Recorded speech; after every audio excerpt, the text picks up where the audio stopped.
Skill number 1, factual information questions, also called detailed questions. Let me first show you what kind of questions they ask here.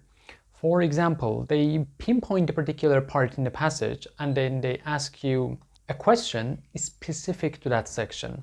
They select some keywords. Let's look at this question, for example. It says, what new communication medium did the computer generate? So you see, this is a very specific question. It's related to a certain part of the passage. So what you need to do, we will go step by step, you will see. What you need to do, you need to find the keywords. The keyword here is this and this chunk, right? You need to find the keywords in the passage, and the answer is in that section. So this question is both difficult and easy. Difficult because it's usually hard to find the location where the answer is. And easy because when you find the location, the answer is right there, directly. So let's start with these skills. How do we answer detailed questions? Step number 1, identify specific keywords. What are those keywords? We have discussed this before. Keywords are the important words that are unique to the question. The words that are specifically related to the question. These are the words that separate this question from other ones. For example, in the question, what does the passage say about black birds? The word what and does are not keyword. They can be about any question. But black birds are the keywords here. What does the passage say? The passage is also not a keyword because it can be repeated in many questions. But the black birds are the unique keywords in this question. So, step number 1, identify those keywords. What are the keywords? Look at the question, select them, know what you're going to look for. Step number 2, search the passage for these keywords or, and this is the annoying part, or their synonyms.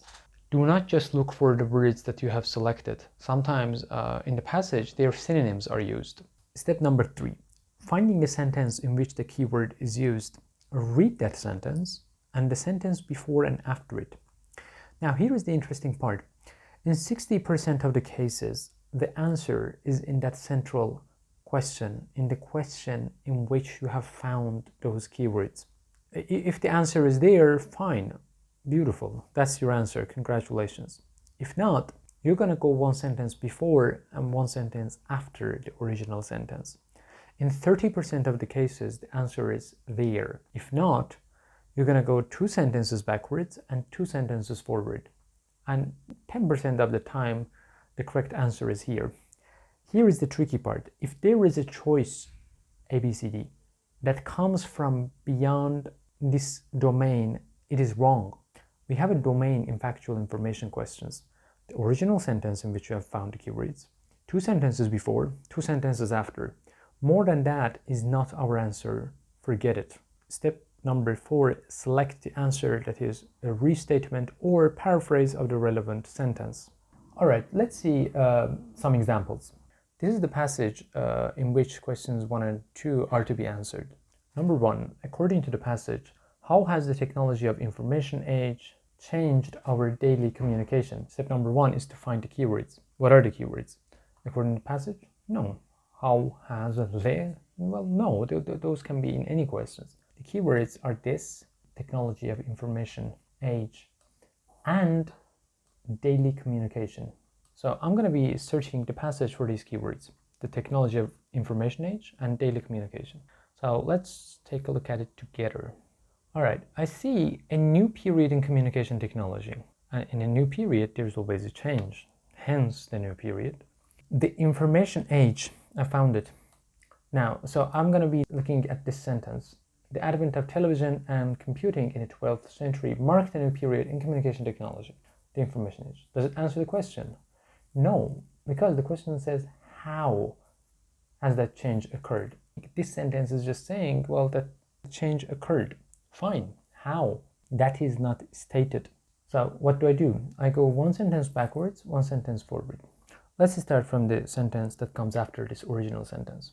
The marriage of words and images offered by television, together with the interactive power of computer, have profoundly affected the nature of our society. So what happens? Here it says that the marriage combination, the combination of words and images that television offers.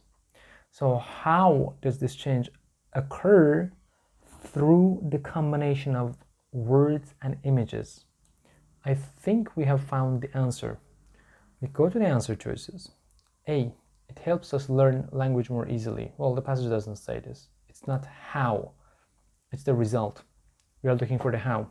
B, it combines language with visual images. Perfect, this is the answer. Instead of marriage, it says combine. Instead of words, it has used the synonym language. And instead of images, it says visual images. Well, the images are already visual images. So we have found our answer. Question number 2. What new communication medium did the computer generate? What are the keywords? New communication medium and computer generate. Let's check for these keywords in the passage. Okay, I found it. It says computing has spawned new forms of media. And we have our keyword here, such as the worldwide network of millions of computers called what? The internet. So we don't need basically this part. We can basically get rid of such as. So the sentence shrinks to computing has spawned new forms of media. What is the new form of media? The internet. So A, language, 2, television, 3, record keeping, and D, the internet. So we have found our answer. The answer is the internet. All right, questions 3 to 4. We have a new passage. Let's see what question number 3 says. It says, according to the passage, what was one effect of traveling animal shows? What are the keywords?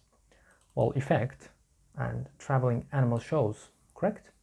Now, if you read the first paragraph, the first paragraph's gist is this. For the first time in history, some animals were brought to circuses, that is, to traveling animal shows in America. Let's say there were animals like chimpanzees, monkeys, like people had not seen them before, so this was the first time. And with that mindset, it says the creatures made such an impression that American English began to acquire new phrases. Because people had not seen those animals before, and it was the first time that they were seeing them, so they started to learn the name of those animals. For example, they say, that's a monkey. So American English began to acquire means gain, to receive. American English began to acquire new words. That is, American English got, received, gained some new words and phrases.